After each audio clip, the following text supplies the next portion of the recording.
Thank you. And then that is how, according to him, he parted ways with you, and that also marked the end of the occasion that he attended on the 26th of October 2014 there at hostel, Basutwini Hostel, where according to him we had invited him to.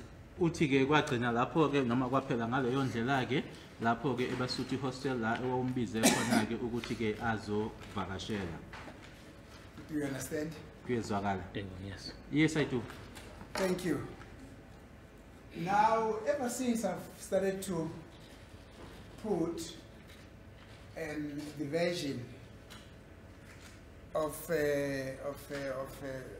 Constable Zungu to you for comment, specifically in instances where involved your mentioning or yourself, involved the mentioning of your name, you kept on saying, I know he's lying, he's lying, he's lying, he's lying. Thank you. Mentioned that more than 20 times. Suka ngiqalileke ukuthi ngikutsheleke noma ngikufundeleke inkulumo kaZungu ukuthi iZungu yini awayisho la enkantolo ekakhulukazi ke la khona ke esho khona ke noma ekhuluma ngegama lakho nje ubuthi nje uma uphendula ke unamanga cabanga ukuthi ukushilo lokho ke ungidlula ke amahlandla u20. Yes, I said so. Yes. Now, why do you say, of all the things that I've put to you that were said by Constable Zungu here at court, and then you said he was lying? Why do you say Constable Zungu was lying? Kungani ke kusona zonke lezi zinto engifundele zona ke ngisho ukuthi ke zakhulunywa uyena uZungu la enkantolo. Kungani ke uthi nje unamanga? Kose Katolo. Okuba ngithi uZungu unamanga. UZungu 2014 angaze ngimazi mina. Lo ngamgcina emncane, kathi wa98. Mangicabanga ngiqalekisa wa98. Ngize ngambona 2017 engisurprise befika nomakhoso. Ke bengaze bengifonele futhi. My lord, the reason why I keep on saying that he is telling lies or he's lying, I just didn't know Zungu in 2014, just for the entire 2014. The last time I saw Zungu, he was still young. It was in 1998, if I'm just not mistaken, or if I'm just guessing, it was in 1998. And when I saw him again, it was in 2017 when he arrived with Makosonke, and it was a complete surprise to me when they arrived. Thank you. Now, let me put it this way. Was there ever an occasion where you invited him to the hostel on the 2014, on the 26th of October 2014, where he then says, all these things that I put to you happened? Ingaba kwenzeka yini noma la khona yini ihlandla ngazo i26 October 2014 la owambiza khona ke ukuthi azazokuvakashela nge26 October 2014 la asho khona ke zonke lezi zinto lezi ke athi zenzeka. Ngicela ukuphinda ngisho futhi 2014 angaze ngimazi maze 2017 lokungamgcina ngifunda second year kwaSokeshane. Second year Sokeshane. Yeah, esikoleni. Okay. As may I repeat this? Yes. In 2014, I just never ever came across Zungu in 2014. As I'm saying, it was in 2017 when he came to see me, and the last time I saw him, it was when I was doing my second year at KwaSokeshane. What is this KwaSokeshane? Kuyini KwaSokeshane? Isikole ngifunda kuso. It's a school that I attended. Thank you. Was he also a learner at that school? Naye ke wayekhona lapho KwaSokeshane? Cha mina ngifunda kwaSokeshane. No, I was attending at KwaSokeshane. So you say when you were in Standard 2 at KwaSokeshane, that is the year in which you last saw Constable Zungu. I'm trying to understand what you're saying. Ngizama ukuthi ngikuzwisisa kahle lokhu okushoyo ukuthi uma umgcina wena wamgcina umusenza usanda 2 kwaSokheshane. yebo Yes. And you say what year was it? Uthi kwakungawuphi unyaka? aze kwaku-98 I think it was 1998. Thank you. And how old were you then? Wawuneminyaka emingaki ngaleso sikhathi leso? Noma ngaleyo nyaka loyo? eminyakeni enginangicathi ngangineminyaka ngoba mina ngizalwa ngo-91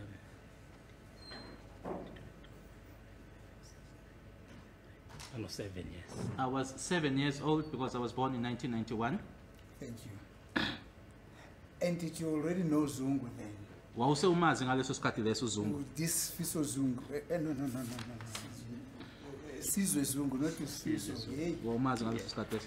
ngangimazi uba ekhaya wayekade ehlala ekhaya emncane wahamba emncane ekhaya I knew him because he used to stay at my parental home when at that time he then left when he was still very young when he left my parental home. So you say him from 1998, the next moment you saw him was? Uthi ke nanjengoba usho uthi wamgcina ngo98 uma usuphinda umbona kwase kunini 2017 2017. Thank you. We'll probably come to 2017. So all that he said, he told this court about you having called him and inviting him to the hostel, do I have to understand you to mean that that never took place? Ngikuzwa kahle. Konke lokhu yena akusho la enkantolo ethi kwenzeka ehostel wena uthi akaze kwenzeke lokho. yebo Yes. Thank you.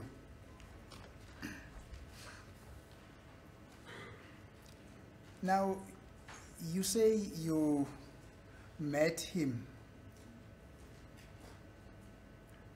again after you had parted ways with him in 1998 when you were doing Standard 2. You again met him in 2017.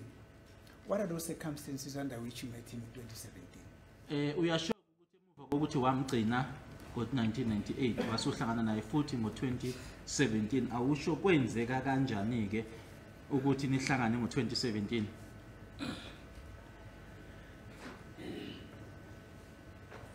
bafika behamba noMakhosonke He arrived in the company of Makhosonke. bengaze bengitshela ukuthi bayeza They never informed me that they were coming. ngadibana nabe Gold Sport ngangikhuphuka ngilashe ngebhayisikili ngiyolasha amagesi le mina ngimuntu odela abantu amagesi ngihamba ibhayisikili I met them at the Gold Spot and I was driving up, traveling in a bicycle, and I normally transport cases for people.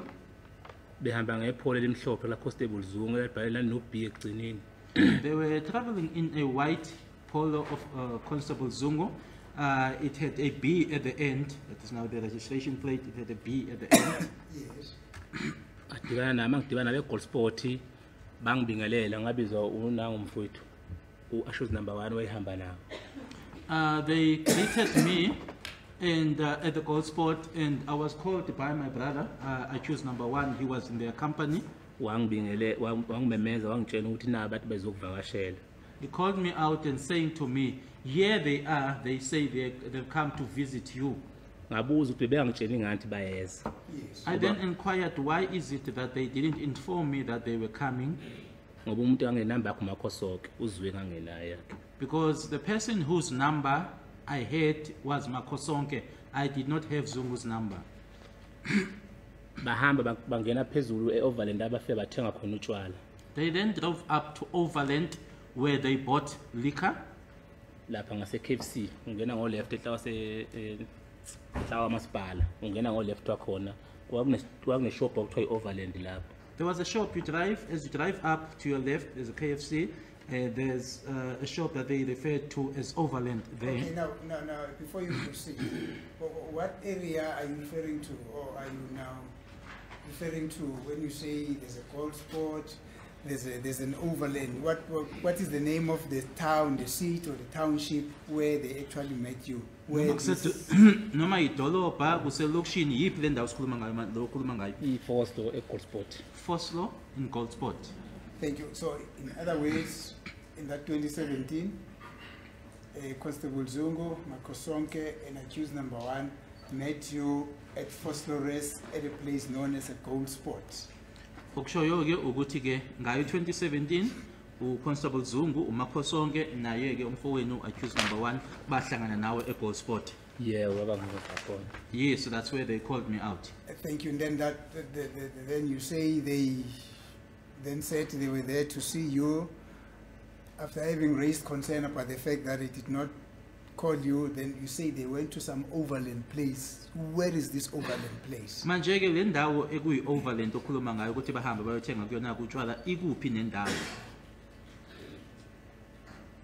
Is it still in Phosphorus or it's somewhere else? Phosphorus. Or it's around the township of Phosphorus? Yeah, yes. Okay, thanks. Then proceed. They went to Phosphorus.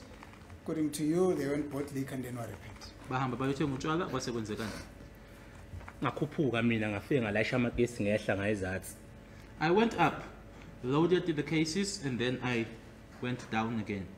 Ngithema ngifike ezatsi ngafike ngehlisa amagesi ngangithunywe kwesinye isitolo okuthiwa kwaMadala esisekhonini khona lapha ngifike ngehlisa amagesi ngakhuphuka ngaye endlini kulabe bengivakashela cause babengazi bona endlini umuntu engicanga ukuthi wafika wangiya abakhombisa endlini ngoba uzwe angimazi ade ngimkhona makhosa futhi akazi lapha endlini umfowethu ashuze number 1. I then went to the place where I was sent for these cases. Yes. Offloaded the cases. I then went home. Yes. Now the person that I think showed them or pointed out my place where I was staying, I think it was my brother accused number 1 because Zungu didn't know, Makhosonke also didn't know. Yeah. Thank you. Balefike babephethe amakani ongekho ugoloko. Babephethe amakani kwasafika la wena again amakani. They were only in possession, or they only had cans, because there were those Heineken cans that just recently came in. Yes. They had those. They were fashionable. Those Heineken cans, then they were fashionable. Very recent introduction in the market. Ayifika nje kwakuyinto nje ungathi nje yayisemfashionini. Yes, they were. You also made mention of Koloko there. What did you say about Koloko? And what is that? Mkhuluma ngokoloko khuluma ngani? Ongekho ugoloko lapha. Sengisho ukuthi babe bangamakani kuphela. What I mean, it was only cans. In other words, there were no cords. What is Koloko? Just explain Koloko. What is Koloko? Awuchazi ukuthi babuchaza umchazelo ugoloko yini ugoloko. Ngisho ukuthi wawungekho ugoloko bephuza amakani kuphela babephethe amakani. What I mean is whiskey, wangekho whiskey. There was no whiskey. They were only in possession of cans. They Oh, only whiskey. had cans. Oh, Koloko is whiskey. Yeah. Oh, earlier on the court also said that beer that Zungu was drinking, do you still remember what was it now? That Jamison. Jameson. Yes. Jameson. That is Koloko in Zulu. Ugoloko ngesiZulu. Okay. Good, proceed. There's no whiskey. They are only in possession of the cans. And then you suspect that the person who had directed them to where you were staying is accused number 1 and then what? Uyasho ukuthi uyasola ukuthi usola ukuthi owababonisa la uhlala khona kwakumfowenu. Yebo, maqhubeka. Ngabuya wangihlangabeza nomfowethu wangitshela ukuthi nabantu bezokuvakashela abakini endlini ngaphakathi. My brother then met me halfway, then told me, here are your people who say that they've came to visit you, they are inside. Now, when you say your brother, who are you referring to? Ukhuluma ngobani? Accused number 1. Accused number 1. Yeah, for the sake of simplicity, for us not to start to think very deep as to who are you referring to when you say my brother. May you please confine yourself either to saying Mr. Sibia or accused number 1. Ukwenzela ukuthi singacabangi kakhulu noma singacabangeli ukuthi ukhuluma ngobani uma uthi umfowethu noma uthe uSibia noma uthe nje accused number 1. Do you understand? Okay. Thank you, proceed. Ngaqhubeka. Uthema efika uaccused number 1 ke esengibikela ukuthi nabo abafowethu kwela ngaphakathi endlini ngadibana naye uConstable eminyango eBhemugwaye emile nje ngoba ipholo lamaphoyisa leli hamba ngali nobhila limila eminyango ethwele isigqoko emestubhini eBhemugwaye. As accused number 1 then came to inform me that here are your people inside, they came to visit you. As I went into the house, Constable Zungu was just standing outside. He was smoking cigarettes, and the police vehicle, the police polo that he was driving was just parked in front of the house. Wangibuza ukuthi angisesini ubaba wakho ngakumemeza eGoldsport wangeza kimi. Ngithi mina cha bengisalesha amakesi ngiyabuya bese ngizonibingelela endlini manje. Angisesini ubaba wakho usho kanjani? Yebo angisesini ubaba wakho. Okay. He then inquired from me or asked from me, am I not your father?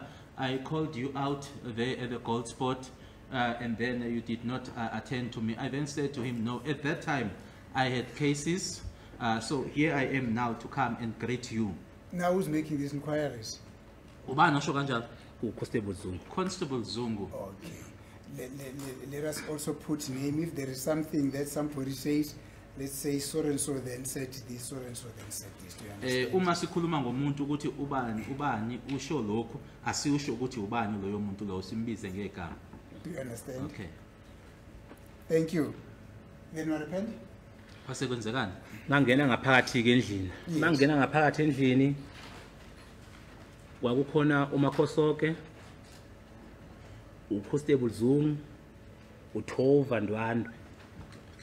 You then went inside. The people that were inside the house, it was Constable Zungu, Makhosonke, Thova Ndwandwe, yebo, Yeah. Uyo ke uSibiya.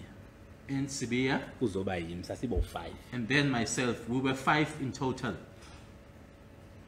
You made mention of a name that I last heard many years ago. It's Tovey. I still remember Mark Tovey, who played for, I think it was African Wanderers or Devon Bushbucks.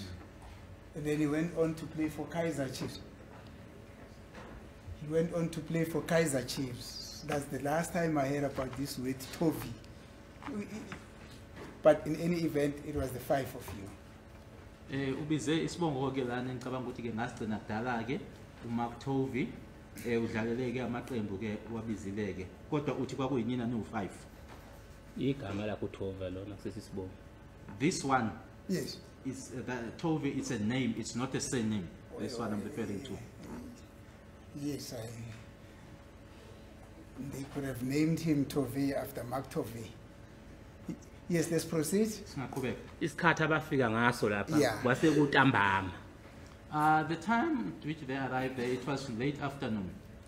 ngoba abahlalanga kakhulu cathi kwango5 ikhathi abafika ngazo uConstable Zungu lapha. They didn't stay long. I think they arrived around about 5. Akahlalanga kakhulu ngoba kwathi makushaya upast 6 seqala ukubuya ukukhwalala ukuhlo. Wathi uyahamba yesabe hostel wahamba nalo Thova Ndwandwe akahamba naye. Then it just got to after 6 when it was just starting to for the sun to set or becoming darker. He then said he's leaving or becoming dark. He said he's leaving because he's scared at the hostel. That's when he left. He left with Thova Ndwandwe.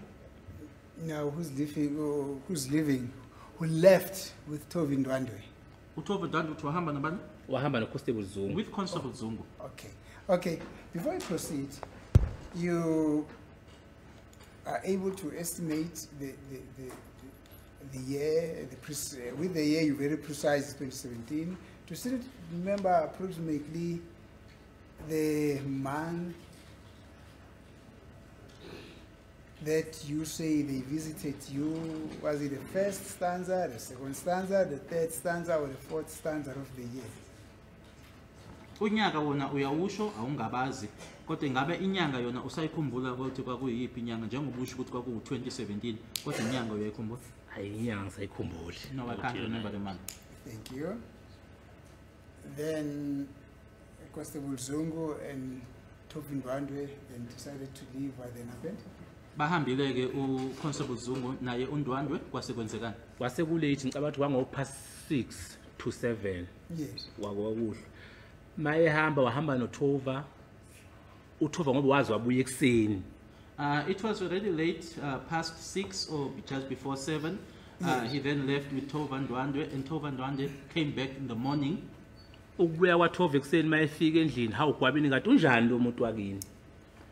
When Tova Ndwandwe arrived in the morning, he then inquires from me or asked me, Gwabini, how is this person or this relative of yours? Yes, Mr. Kwabeni, we you know, here at court, there is something that is called hearsay, you understand. La enkantolo kunento abathi inzwabathi. Now, in terms of our law, South African law and international law, hearsay is generally inadmissible here at court. Ngokomthetho ke olawulayo ke la eNingizimu Afrika ke na Khasimbe nakwamanye ke amazwe ukuthi ke inzwabathi into ke engamukeleki enkantolo ukuthi ngizwe athi noma ubani uze wathi. Do you understand? Kezwakala. Okay. Yeah, Understood. that is why when you are being sworn in, you saying to the court, I'll only testify about those that I personal experience with. Ingakho ke uma nje ngaphambili kokuthi ke uzokhuluma la enkantolo, uma usufunga ukuthi ke ngizokhuluma iqiniso ke usho lokho wena ke okwenzeka ukhona owazibonela kona. Do you understand? Kuyazwakala. Yebo. Yes. Yeah. Now Tovi and Constable Zungu, Mr. Ndwandwe and Constable Zungu then left. Then what happened to Makosonke and accused number 1? Bahambile ke ngalela langa babezile ke babefikile. uConstable Zungu noThova Ndwandwe bahamba. Kwenzekani ke ngomsolo wokuqala kanye noMakhosonke njengoba laba babili sebehambile ke. Umuzi wasala. Muzi stayed behind. Where? Kuphi? Ehostel. At the hostel. Thank At you. the house. And then what happened to Makosonke? Makhosonke noMakhosonke naye wahamba wahamba noThova noZungu noConstable Zungu. Makhosonke also left with Tova and the Constable Zungu. Okay. Now, you're saying that is now the first time that you're seeing Constable Zungu after you had last seen him in 2008, not so. In 1998, not so. Usho ke ukuthi ke wambona ngaleso sikhathi leso noma ngaloyo nyaka ngo2017 phambi kwalokho ke wawugcine ukumbona ngo1998. Ngambona. I saw him. Yes. Now, when he left in 2017, the day on which you said he left with left with Makosonke and Tove, when again did you see him? Esehambile ke ngaleli langa ayizokubona ngalo ngo2017 ehamba noThova Ndwandwe noMakhosonke. Emuva kwalokho ke ngo2017 uma usuphinda uzombona kwase kunini noma waphinde wambona nini emuva kwalokho?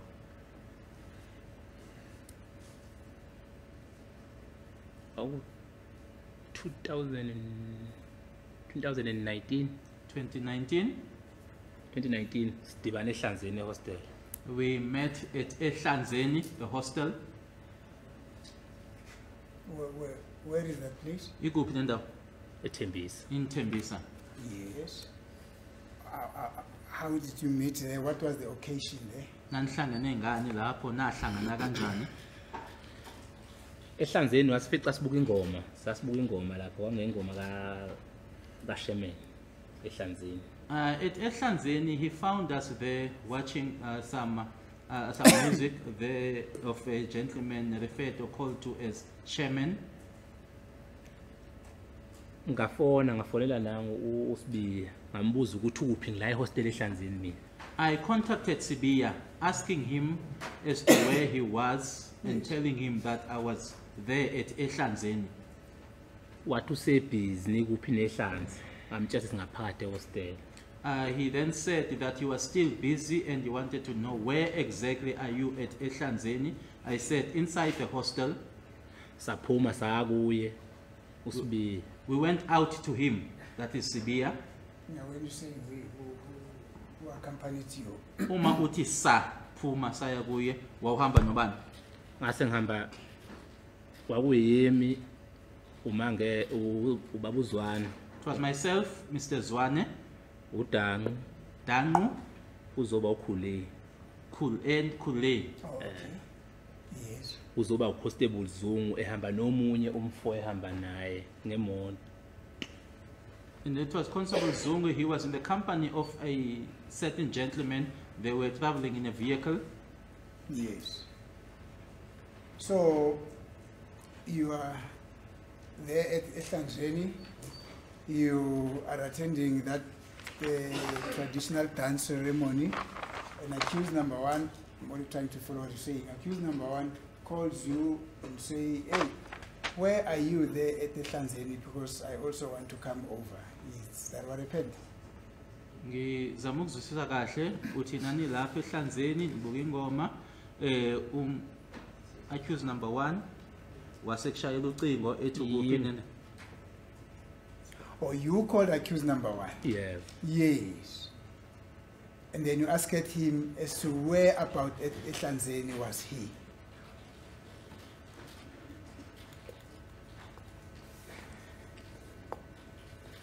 He asked you as to where Ehlanzeni were you? Wasefuna ukwazi yena ngithi wena umshayela ucingo manje uyabuza ukuthi nikuphi nendawo eHlanzeni. Angithi wena umtshelela ukuthi useHlanzeni wabuza ukuthi kuphi nendawo eHlanzeni. Yes. And then you directed him. Wamtshela wena. Yebo ngasho. Yes, I did. When you met him in 2019, Constable Zungu was there as well. Mawuhlangana naye ke ngo2019 uConstable Zungu wayekhona naye lapho. Wayekhona. He was there. Thank you. Then when again did you meet Constable Zungu? After 2019. After 2019 there by Ehlanzeni.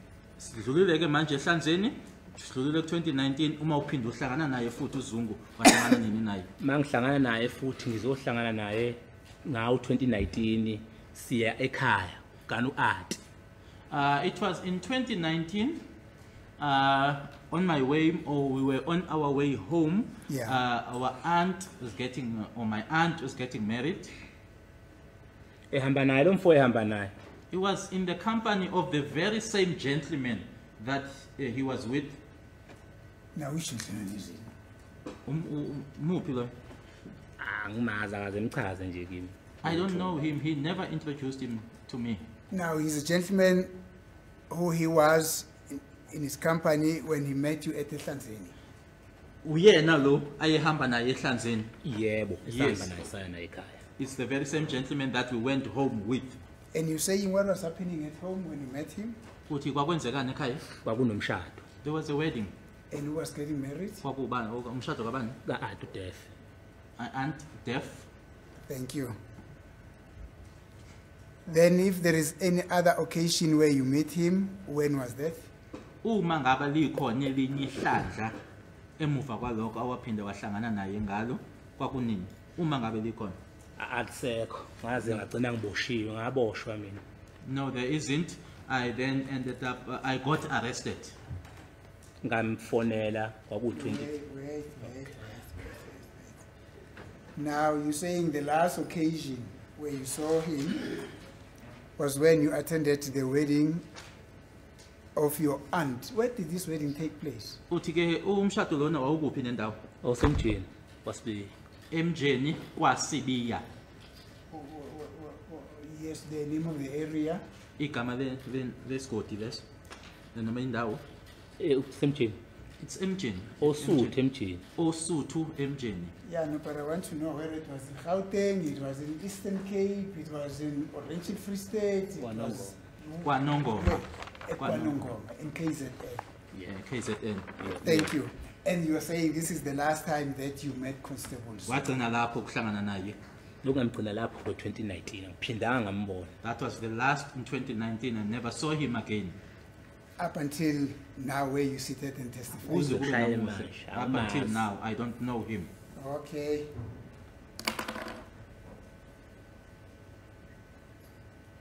Now, normally, when a witness,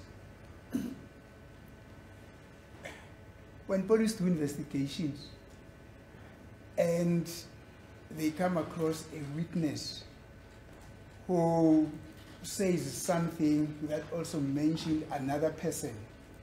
That other person that is being mentioned by witness will be approached by the police in order to go get the side of his story. That's just the normal process. Ngokujwayelekile ngendlela amaphoyisa asebenza ngayo. Uma kuwukuthi ke benza uphenyo lwabo babe nofakazi noma umuntu ke abakhulumisana naye.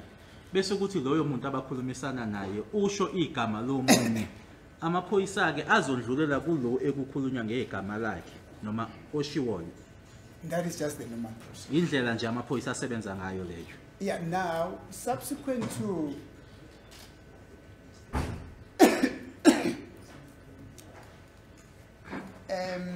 let me put it this way.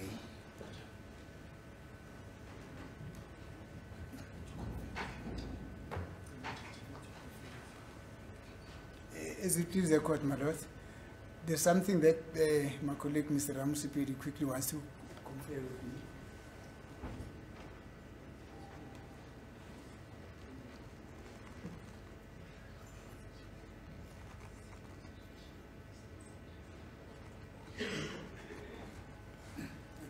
Thank you, my lord, for the indulgence. Now,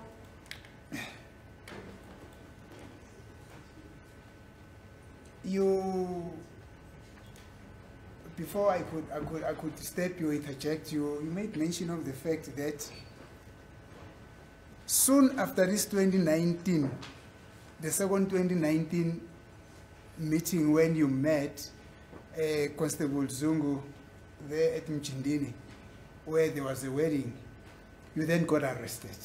Ushilo ke ngaphambi kokuthi nje ngikuvimbeke noma ngimiseke ukuthi ke kuleli hlandla lesibili ke la uhlangana khona nayo uZungu lapho kwakunomshado ke kaAnti wase uyaboshwa. Engaboshwa 2020. I got arrested in 2020. Yes, it was after this 2019. What I was saying there is that I last saw him in 2019. Yes. And then in 2020, as you are saying now, you then got arrested. Was uyaboshwa in 2020? Yeah. That's correct. Now, we don't want to get into your personal issues with regard to the reasons for your arrest, but if that arrest had anything and everything to do with this case, then I'm going to request you to explain the circumstances under which you were arrested and the reason why you got arrested. But if that has got nothing to do with this case, then you don't need to explain it. Asifisike noma asifunike ukuthi ke singeneke noma ke kulokho ekuhlangane nawe ke noma ke kwizinto zakho ke kodwa uma kuukuthi ukuboshwa lokho kwango 2020 kuhlangene naleli cala leli then ngizocela ke ukuthi ke usho kodwa uma ukuboshwa kwango 2020 kungahlangene naleli cala leli asikho ke isidingo sokuthi ke ukhulumeke ngakho. Now let us start here. Was that arrest relevant, had something to do with this case? Lokho kuboshwa lokho kwango 2020 kwakuhlangene yini naleli cala leli? Yeah, kwakuhlangene. Yes, it had. Yes. Now, I'm going to request you to take through this court the circumstances under which you got arrested, the reasons, if you were told about the reasons for your arrest and everything that which happened there. I'm going to try the best that I can not to interfere as you will be narrating your testimony. Ngizocela ke ukuthi ke uchazele lenkantolo ke izimo owaboshwa ngaphansi kwazo izathu uma kuukuthi ke bakutshela ke izathu zokuboshwa kwakho ke ngizozama ke ukuthi ke ngingakuvimbike ngingaphazamisani ke nawe nanjengoba uzobe usho ke. Do you understand? Yes, Yeah, ngiyezwakala. yes, I do. Thank you. Let us start here. In 2020, approximately, in what month could this arrest have happened? Kwangayiphi inyanga ngo-2020 uma uboshwa? June. In June. Do you still remember the date? I-date usayikhumbula? Hayi ngisayikhumbula. No, I don't. Thank you. You may proceed. June 2020. You may proceed. Usungaqhubeka. Amaphoyisa athi ngangisuka ekhaya. I was from home. Mangisuka ekhaya ngithole ifoni ngifonelwa u-accused number 1. I received a phone call from accused number 1. Maye ngifonela ethi bathi angibuza ukuthi ubuya nini ekhaya. When he called me or when he contacted me, he said to me, Mangithi they, they are saying that I should ask you or find out from you, when are you coming back from home? Now, when you say coming back from home, which is that home? Ekhaya kuphi? Because, Sehlabathini. Mahlabathini. or are you originally from Uye Mahlabathini? Mahlabathini wena? Mina ngibuya eMahlabathini. Yes, I do. Thank you, Mr. Kwabeni, because we have always been referring to Basutwini Hostel. So, but thanks now that you are saying you're from originally Mahlabathini. Then you received that call from accused number 1, who told you that they are saying he should ask you as to when are you coming back. Yebo. Uthi ke bathi akabuzi ukuthi ubuya nini ekhaya, yebo. Mangimbuza ukuthi kwenze njani. When I asked from him what happened, Yes, Bemphuca ifoni. they then took the phone away from him. yes. Ivala manje ngiyabuyela kuyo ngoba MTN ito 73. Manje ngiyabuyela kuyo ayisangeni. Then the phone was off because when I now called him back, because it was an MTN number, it was an 073, then the call couldn't go through. Ngabuye ekhaya ngafika la kumsombuluko. I came back from home. I arrived here on a Monday. Yes. Mangifika ebusuku lendlu engiphekela kuyo angilali kuyo. When I arrived at night, the house where I do the cooking is not the same house where I sleep in. So there's a kitchen. Your place where you were staying was partitioned into a kitchen and a sleeping place, a sleeping room.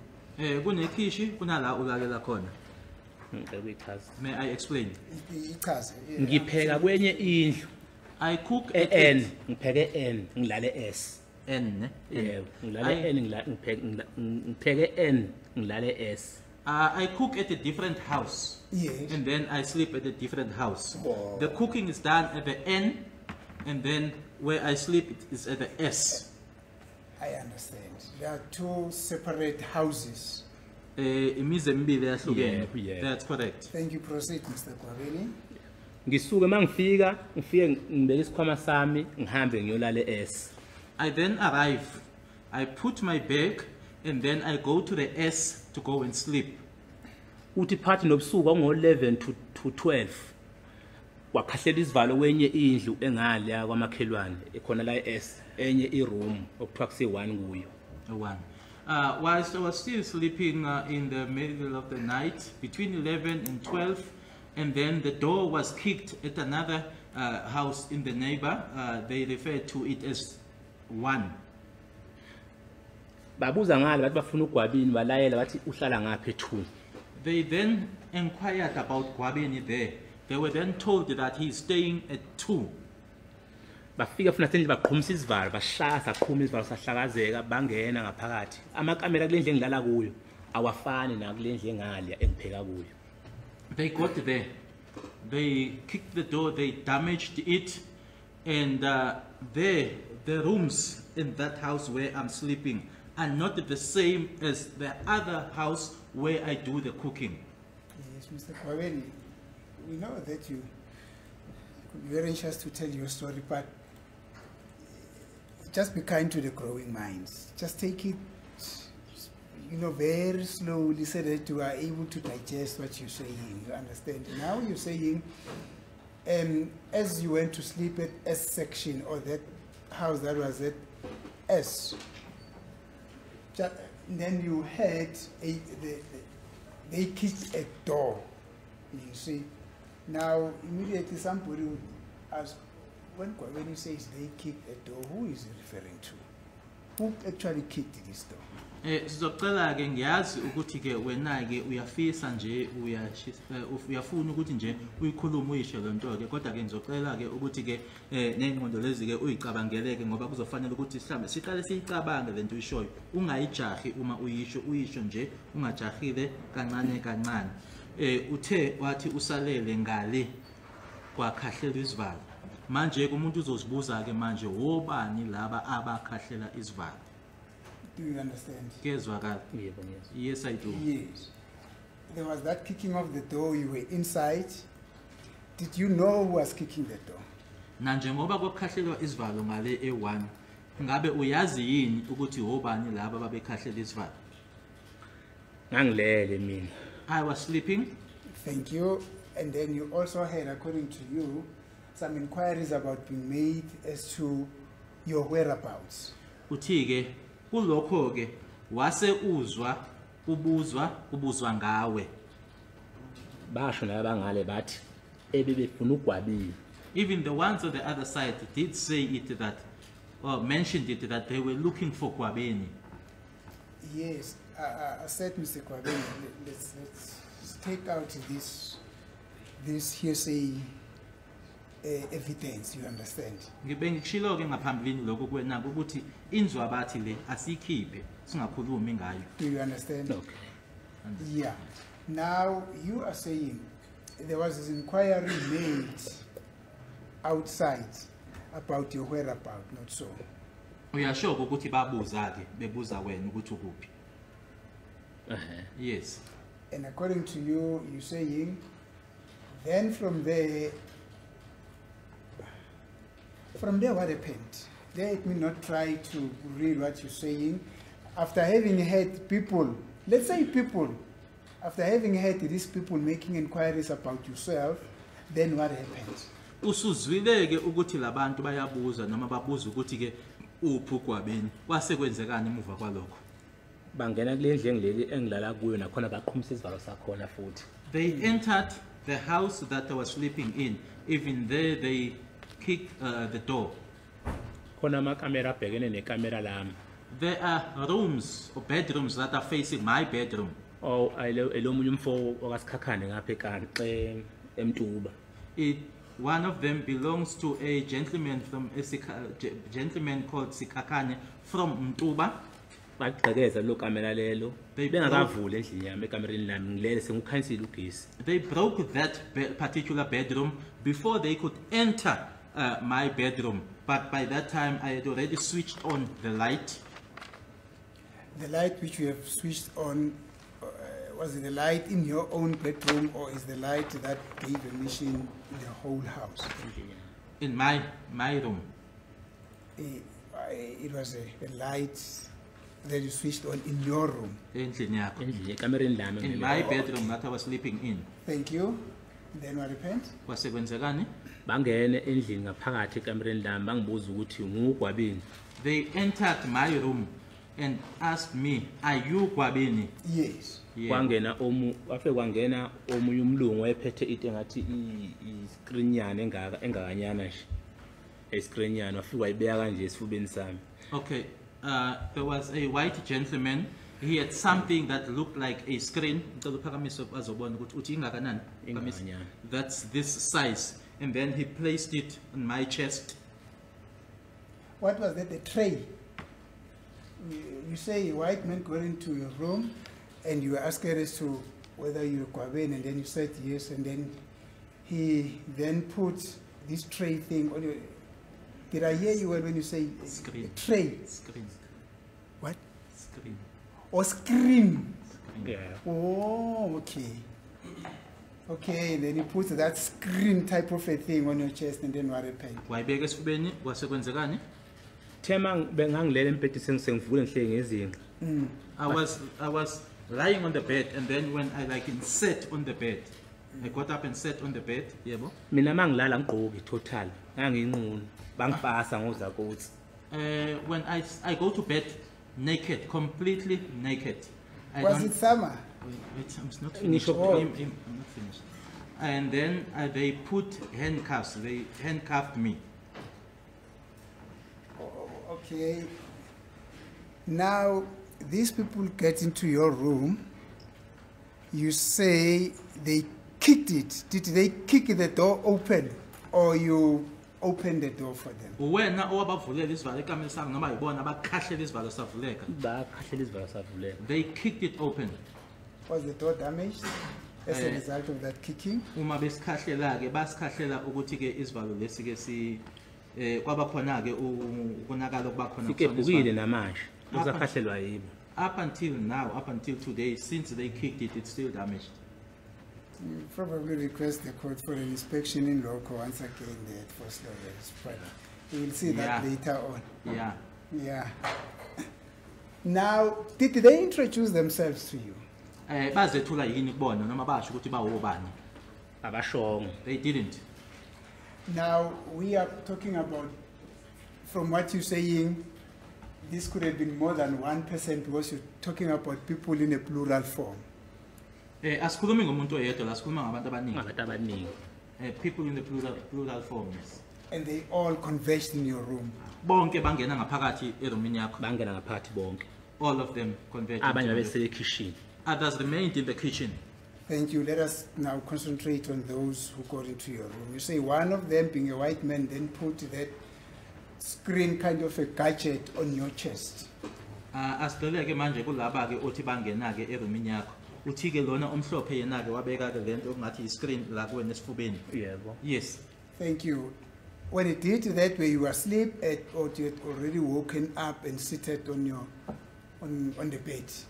Ngaleso sikhathi akwenzayo ke lokho wawulele noma wawuhlezi embedeni. Ungangihlezi embedeni. I was seated on the bed.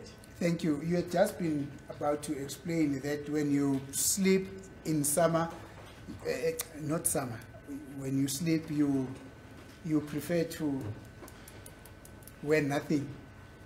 Ushilo ke ukuthi uma ngabe wena ke ulala nje unquna ugqoki lutho. Angigqoki. Yes, In I the- don't wear anything. Yes, and then what happened? Kwase kwenzekani? Athi abengifasile mase bebona ukuthi hawu lo muntu akagqokile. Wathi akangigumule. Oza kusebebizana lapha ngabe bona khona ukuthi okay, sengiyabezwa ukuthi okay ngubani lo? Ngubani lo? Bebizana. Ukuthi bani? Mqhaqe egqoke eqali. Akagqokile lo muntu. When they had already put the handcuffs on me, that's when they then realized that I was naked. Yes. And then that's when they were now calling each other. That is now when I then could now make out as to who this was and to who, because they were now referring to themselves by name. Uncuff him. Yebo. And then what names did you hear them referring to each other with? Imaphi amagama owawezwa bebizana ngawo? If you're able to remember those names. Uma kuwukuthi lawo magama lawo uyawakhumbula. Ngizowabala khona amanye ngizobe ngaphambanise ngabakhumbula kahle. Ilo enesitsako nezwe ngathi liyahonga wakuthiwa uMabhena. There was this one with this house voice that was called Mabena. Yes. Kuzoba ilo owaziwa okuthiwa ubuthelezi. And then one called Butelezi. Yes. Kuzoba ilo okuthiwa uMaphumulo washutheka isibhamu engasazi wesithathapi. Washuta. Washutheka ngaphansi komatrathi wami. Oh, okay. And then there was this particular one called Mapumulo, who just came and just put a firearm that I don't know where he got it from, put it underneath my mattress. Yeah, no, we'll come to that. Now let's concentrate on the names. Siyeza kuloko sisabala amagama manje, siyeza kuloko. Abanye bayibizana amagama engawazi abanye labo. The others, they were Kodwa calling each mangahle- other by names that I don't know. Yeah, but those that you can still recall was Mabena, Butelezi, and Mapumulo. Osawakhumbulayo yilana washilo uMabhena, uButhelezi noMaphumulo. Laba basungisha emqondweni wami kumanje ngihlahla ngicabanga ngabo. These ones, I just can't get them out of my mind. From time to time, I just think about them. Thank you. Now, they are saying that in the course of advising each other that no man, this man is naked, let's uncuff him and give him the opportunity to put on something.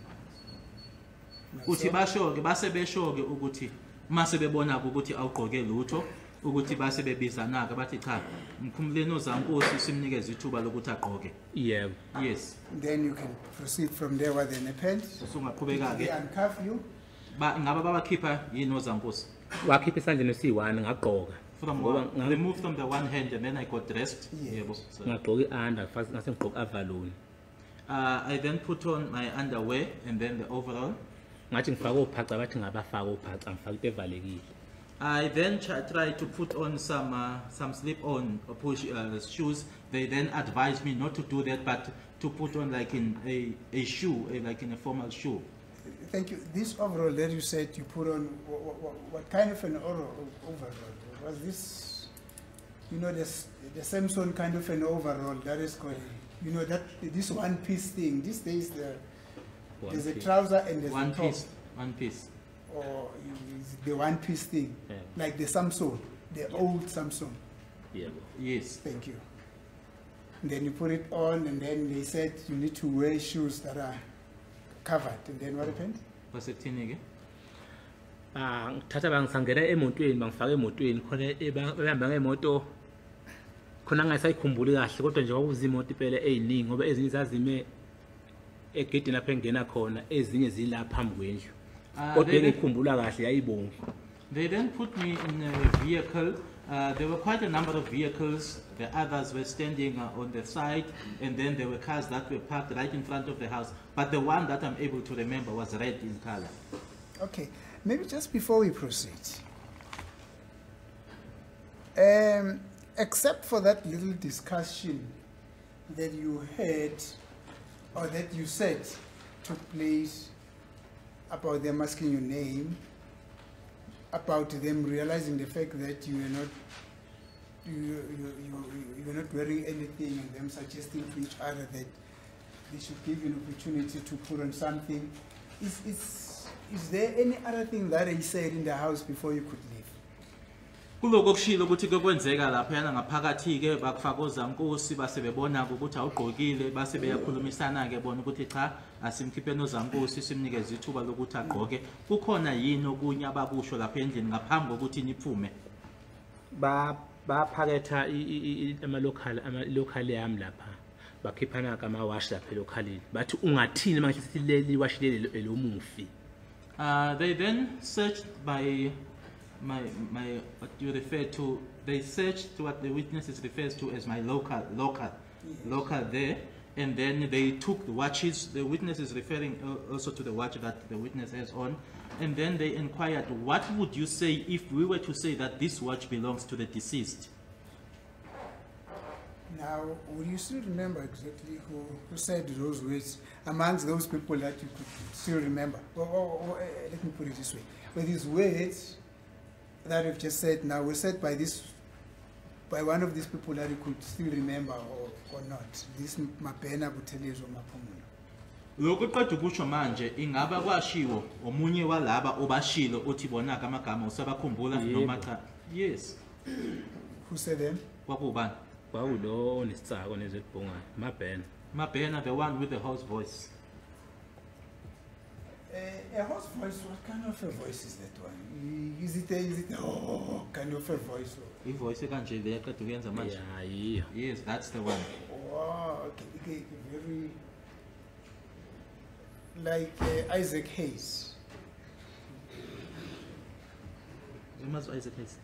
Fana ka Isaac Hayes. Angazi amazi Isaac Hayes. Or don't is know simple Isaac like Hayes. Mahlatini and Ntombi zesimanje manje Mbodlo man Mahlatini. Is that a kind of a voice? Hlasimbe uMahlathini.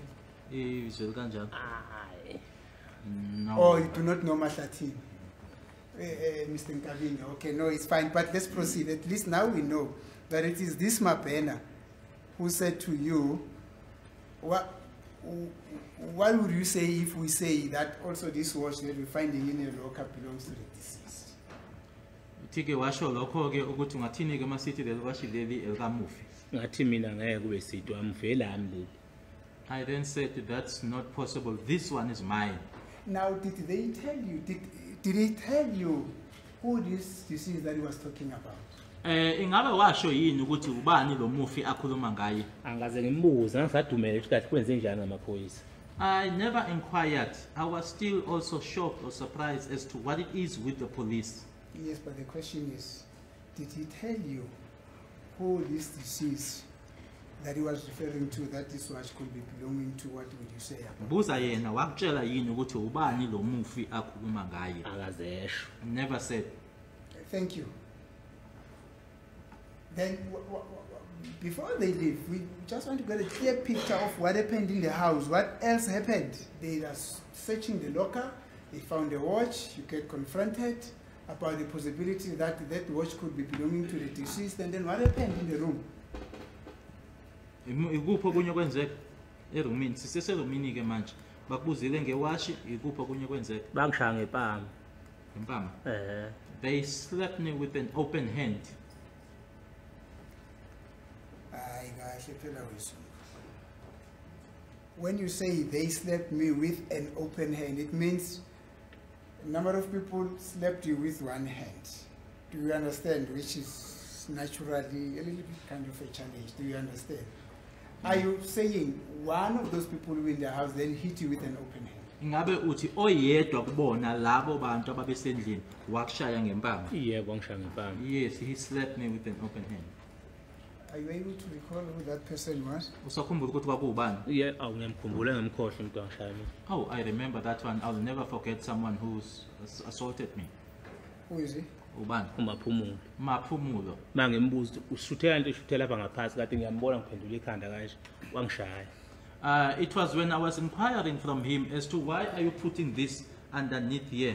And then when I did that, that's when I turned around and then he assaulted me.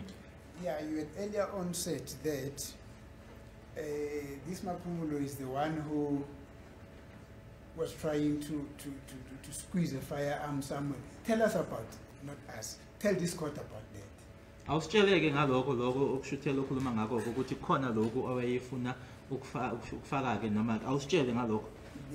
About this Mr. Mapumulo's conduct in the firearm. Lokho kwakwenziwa uyena uMaphumulo naso lesibhamu lesi. washutheka wayesethi lo okuthiwa umabhena asingaphumi singaseshile la endlini He squeezed it or he put it in there, and then Mabena said, "Let us not leave this house without having searched it." Now, where did he try to squeeze it or squeezed it? Kwakuyikuphi la ezama usishuthela khona? phansi kwamadrats Underneath the mattress. Okay. Then Yeah. repent. There he is trying to squeeze the firearm underneath the bed and then repent. Kwase kwenzekani? base bethi angisuke phe kombhede kodwa ngangime phe kombhede bathi angisuke phe kombhede ngimi ngabasafuna ukusesha la ngasuka ngame passage. They then instructed me to move away from the bed because I was standing on the bed. I then stood on the side on the passage. They instructed me to move away because they wanted to search. bathi nathi abayifunayo They then said, "Here is what they were looking for." ngamtshela futhi okuthiwa ngaphumula ukuthi ngisho ngangishaya lento ifakwe nguwe uyangisukela ngeke ngisuke ekhaya mina ngazi ukuthi ngifonele umuzi usebushiwe ngazi ubushelwe ini ngize nesibhamu. I then said to Mapumulo, or told Mapumulo that even if you can assault me, I know that you are the one who put this here, and there is no way that I can come from home, all the way from home, having received a call from Muzi, and then and he's being arrested. I don't know why was he arrested, and then I come all the way with a firearm. Yeah, earlier on, when I interjected you, you were trying to explain that as you saw Mr. Mapumulo squeezing this firearm underneath that mattress, you confronted him about that conduct, not so? Ushilo ke ngaphambili mangikubuza ke ngalokushuthela kwakhe uMaphumulo ukuthi uma umbona ke enza kona lokho wase umbuza wena. Ngambuza Yes, wenzani. I did. I confronted him and asked him, "What are you doing?" Yes, take us through that. You confronting him, what are you doing, and then what was his response? Uma usumbuza ukuthi wenzani, ingabe wathini yena uma ekuphendula? wangiphendula ngempama He responded with a smack.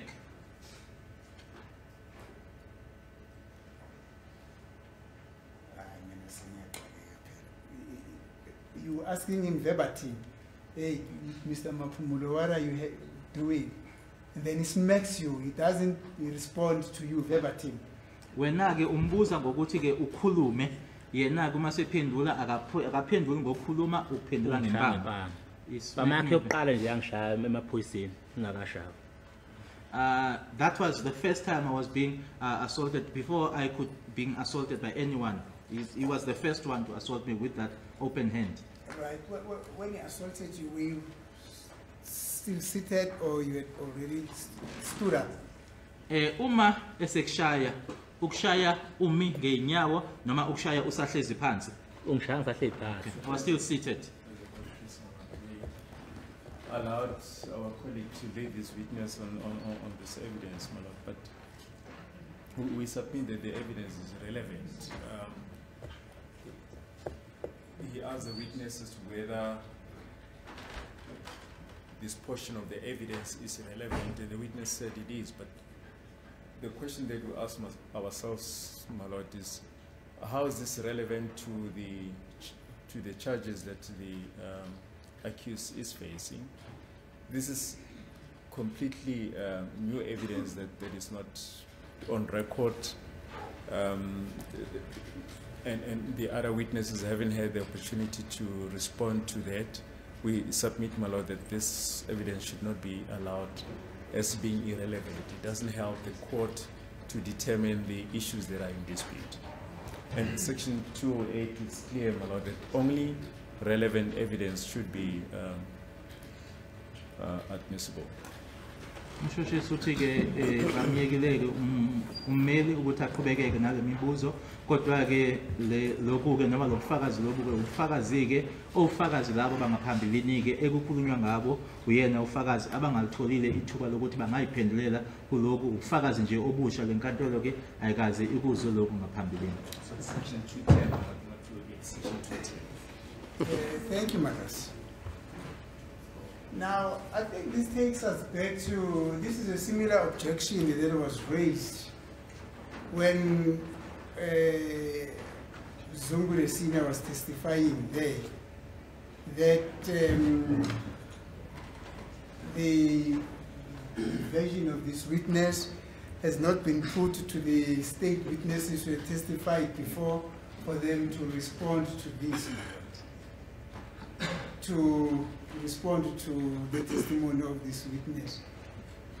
The response to this very same objection that is raised here, it's exactly the same response that I'm going to give to the response that I gave when the similar objection was raised when Zungu Senior was testifying. And this is what I said. Number one, Mr. Gwaweni here was punted as a state witness. We had an expectation that at any time, when I say we, I mean the defense, we had an expectation that at any time prior to the closing of the defense case, these witnesses would have been called to come and testify as state witnesses. We were warned, and we complied with that warning, that we should not even come near them. In fact, we did not know who were they. But we were warned, and as I'm saying, we complied with that warning. To every piece of the letter, we stayed away from them. Come close of the state's case. The state says, no, defense, all those witnesses that we have not called, you are free to use them.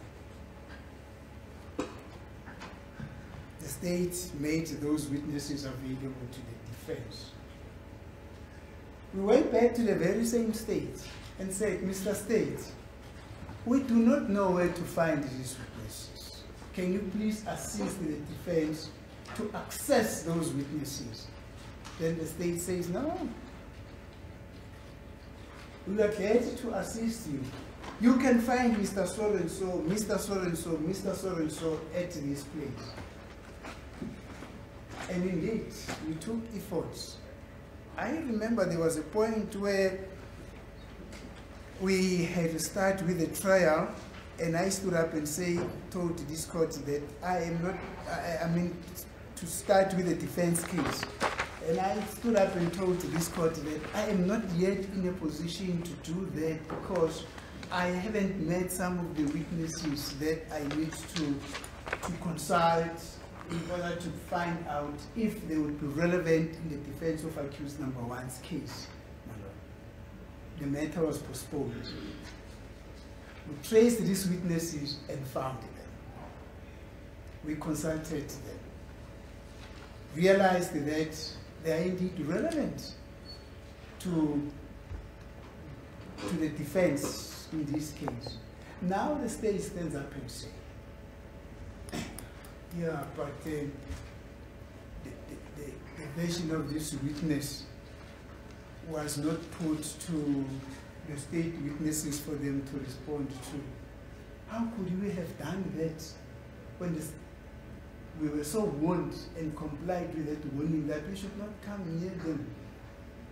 And in any event, my lords, in any event, if the state feels that there is something that they would want to respond to, the version that, or to the testimony of these witnesses that are now being called by the defense, because my intuition is telling me that now and again this type of an objection is going to come up. But if the state feels that there is something that they would want to follow subsequent to the testimonies of these witnesses, the law is very simple. They can make an application to reopen their case.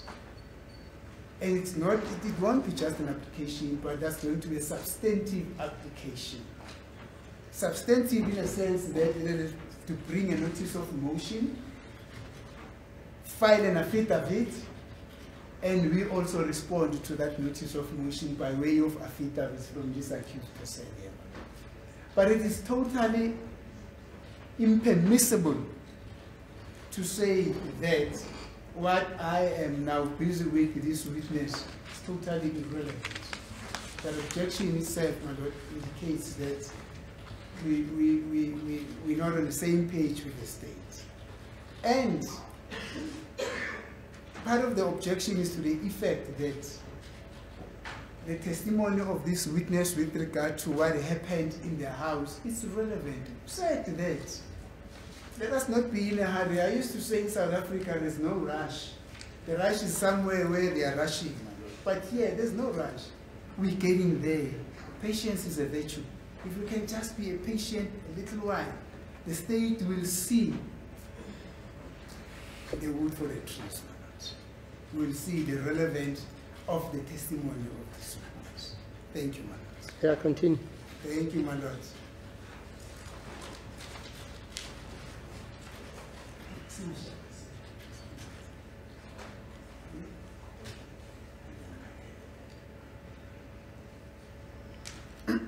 Thank you, Mr. Maphumulo, Mr. Zungu, Kwabeni.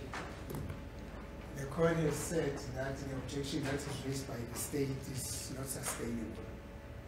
Sesingaqhubeka ke enkantolo imvumeleke ukuthi ke sengaqhubeka ke kulo umbuso ubusithi ke cha akukho la esiya khona ke inkantolo ithi singaqhubeka. Thank you. Now you're saying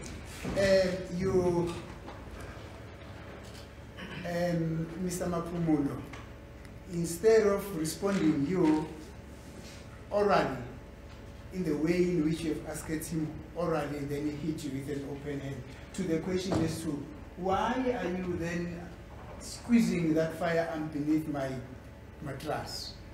Uyasho ke ukuthi ke nanjengoba wena umbuzileke uMaphumulo ukuthi kunganike usushuthela isibhamu leso ke ngaphansi komatrasi wami ekuthini ke akuphenduleke ngalendlela nawe umbuze ngayo wasekushaya ngempama. Yeah. Yes. Right. Now we want to get a very full picture of everything that happened in that room. Him after hit you with that open hand, and then what happened? Sikufuna ke konke okwenzeka ke kule kamera ke emuva kokuthi esekushayileke ngempama yini eyalandela ke emva kwalokho yini eyenzeke emva kwalokho. Bathatha isibhamu baphethe iplastic ocobezelayo basithatha basifaka phakathi basivala. They took the firearm, they had a shiny plastic, they took the firearm, placed it inside, and then they closed or sealed that plastic. Bathi asihambeni bahamba nami. They said, let us go. They then took me with them. Now, which firearm did they put in this shiny plastic? Isiphi isibhamu noma isiphi lesibhamu abasifaka kulo plastic oshayinayo? Sasisincane wawuyinto nje engakanyana. Phakamisa isandla ngifuna inkantolo kodwa. Asisincane. This is the size. It was a small one. This is the size that the witness is indicating. Thank you. My question is actually here. Is that the same firearm that Mapumulo tried to hit under the bed, or it's a different firearm? Umbuzo wami uyilo. Ingaba isona lesibhamu lesi othi wabona uMaphumulo esishuthela noma esinye isibhamu? Ilesi angambona esishuthela. It's the same firearm that Maphumulo tried to squeeze under the bed. Thank you. Then,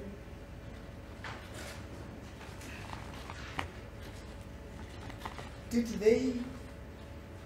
they ever say to you, look, we are here in connection with this, and we will now be moving with you, or we're taking you along because this is what we want to go and do with you, maybe to have a further discussion with you, or an interrogation, or what? Ingaba mabefika lapho bakusho yini kuwena ukuthi size ngalokho futhi ke sinesifiso sokuthi ke sihambe ke nawe kukhona ke esifuna ukuthi ke esikufisa ukuthi sikuthole kuwena ngenxa yalokho esikuzela ingaba bakusho yini lokho? Akaze besho lutho. They never said anything.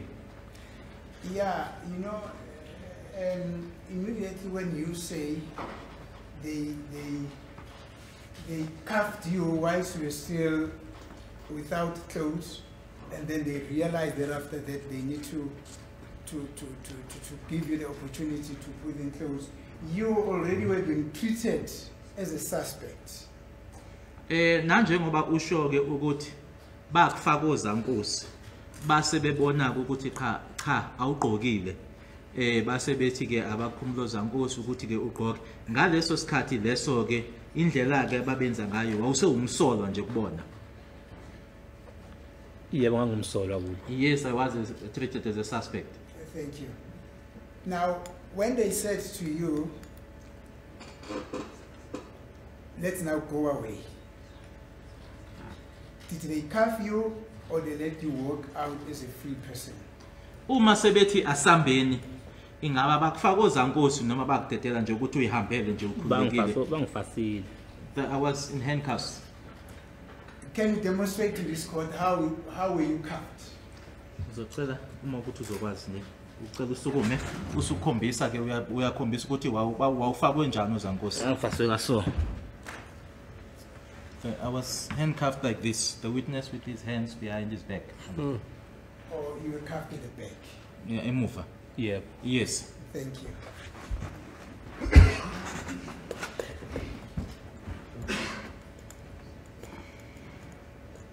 Now, I can tell you only a suspect can be treated that way. That's what the house says. But now, because I've just said that, from what you've just explained to this court, it is undeniable, it is beyond reproach that you were treated as a suspect, and then you said yes. Did anybody explain anything relating to the rights which you have or which you had then as you were being treated as a suspect? Ngaleyo ndlela ke ababenza ngayo ke kuwena ke ngoba ngisho ke kuwena ukuthi kubona ke usewumsolwa ukhona yini umuntu kuwena ke owachazela kubona owachazela ke amalungelo akho noma amalungelo onawo noma owawunawo ngaleso sikhathi leso? Bangitshena ekuseni sebeqeda ukungishaya lapho ngo4 sebengicharge epolice station. They informed me in the morning after having assaulted me when they were now formally charging me at the police station. I'm talking about what is happening now in the room. Asikafiki ke lapho sise laphayana endlini yakho la uhlala khona la ulala khona asikafiki lapho siyeza lapho. Akavele ngitshela endlini. They never told me at the house or in the house. So nobody mentioned anything about your right to remain silent, your right to say something before a lawyer, your right relating to the presence of a lawyer, the right, you know, all those rights that police know. You never had anything about that. Usho ukuthi akekho nje umuntu owakutshela ngelungelo lokuthi ungathula ungasho lutho, ilungelo lokuthi ungathola ummeli ukuthi ummeli kufanele abe uyawazi nje lawo malungelo lawo ke amaphoyisa akekho nje. Akekho. No one. Thank you. They cuffed you at your back. They say, let's go.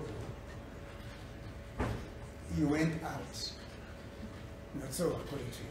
Bakufakile ke ozankosi bathi asambeni naphuma. Yebo saphuma. Yes, we went out. And when you went out of the room, what were the other police that you said they were in the main kitchen doing? What? And they cuffed you, you went out of the room. Now the question is, were there any, or what were the police who you said some of them were in the kitchen? What were they doing? Nanjengoba ushilo ukuthi ke kunala amaphoyisa angena la ulala khona washo ukuthi abanye basala ekitchen manje ke sofakwe ozankosi seniyaphuma ke njengoba niphuma ke la ayese kitchen amaphoyisa ayenzani wona Aye ememnyango yalaba abanye abafowethu lapha le ndle ngilala kuyina camera u6. they were standing at the doors of the other gentlemen that that are also staying there. Yes. Where I'm staying, there are 6 bedrooms. Okay. Oh, it's a one big house with a number of bedrooms inside. Kuyindlu nje enkulu enamakamera ahlukahlukene ngaphakathi. Yebo u6. That's correct, 6 of them. Thank you. Then they were standing there, and then from there, those who were busy with you in the room, to say, no, let's go. Did they not repent? Na bamile ke lapho eminyango ke lawo makamera laba ke abandawonye nawe bathi asambe kwasekwenzekani Saphuma nalaba laba sabashiya ngaphakathi endlini. I went out with these police officers and then the others we left them inside the house. Okay, thank you. Now, just a bit back. You say this Mapumulo hit you with an open hand. Where did he hit you? We are sure ke ukuthi uMaphumulo wakushaya ngempama wakushaya kuphi Bangishaya la ehlathini. Yeah, on my cheek. Okay, thank you. Right. Then you went out. What happened? Naphuma ke kwasekwenzekani Sithe masiphuma sebengifaka emotweni ukhona engihlezi naye la oyi1 la hlezi omunye odrivayo la nginasemotweni encane ngoba zazi ikhona lezi zama traffic cop. I was then placed in the vehicle. There was one that was seated next to me. There was one on the passenger side, and then the driver. There were also other vehicles belonging to traffic officers, traffic cops. Yes. Sithe masiphuma sikhuphuka baveza ifoni bangibuza ukuthi ngiyabazi nilaba abantu beveza amantombazana kwaSibiya ayi2. As we were driving up, they then produced a phone and then asked me, do you know these people? And then they showed me 2 girls or 2 ladies from Sibiya. Okay, thank you. We'll also be taking it very slowly there. How many people were you driving with? Or did you drive with? Naloku kwesizokuthatha ke singajahile. Babe bangaki? You mean in the same vehicle? In the vehicle where you were put in, thank you. Kule moto le owawuhamba ngayo babe bangaki abantu owawunabo? Hayi bayi3 kuyimo esi4. There were 3, I was the 4th one. Were they all males or they were mixture? Kwaku abantu besilisa noma ke males. Thank you. You have made mention of a red car, of a red vehicle. Did I hear you well? Ingabe ngikuzwe kahle yini ukhulumile ngemoto ebomvu noma eyayibomvu? Yebo ithiwa yini imoto le? iGolf 7 ebomvu. Yes, a red Golf 7.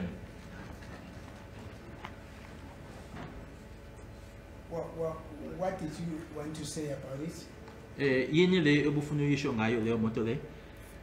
Ukuthi konke ngicabanga mahle ngibakhumbula amagama abo lo ngasho ukuthi yayidriver ubani lo moto le manje bangidida. If I were to recall or remember their names, I would be able to indicate as to who was the driver of that vehicle, but they confuse me. Uma? Mabe ngasho ngamchaza ukuthi ubhuto kanjani lo oyidriver lo moto le ebomvu esasinaye kathi phakathi sibofona kule moto le. Ukuthi ungamchaza uma babe ngamusho ukuthi ubani mfishane nesisi nje unekhanda. It's a short gentleman. He's just looks chubby and he's got this head. If they were just to mention him, I'll be able to remember him. Short and chubby with some funny head. ngiyambona nje ngamehlo engqondo lo muntu. Ish. Yeah. Yeah, I can just picture him in my mind. Yeah, no, let's avoid guessing. You see, because when you said some chubby, short, with some funny heads, you know, heads can be funny. But let's proceed. You say in the was it now this same? Umhane. Mohane. Who? Yeah, uyabuya la ikhanda kancane. Now I'm able to recall Mohane. Mohane. Mohane. Nami ngibiza ngolimi langakithi lo phanga. I'm also using my own language in pronouncing the surname. Yes, Zulu apparently they've got a challenge in pronouncing ha.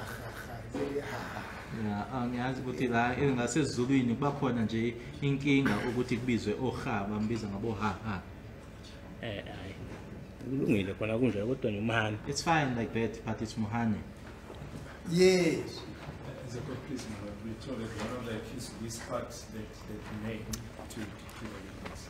It's not the first time, if it's true, that people are told they will be cut through their necks, and others, when they are told by belligerent facial muscular warnings, they change their evidence. I'm used to it in this court. What's your time there? 15:25, Yeah, can you adjourn now? I also have a watch, madam. Yeah, fine. It also says 15:25. Yes, says 15? 15:25. Yes, he says 15:15. Is it so?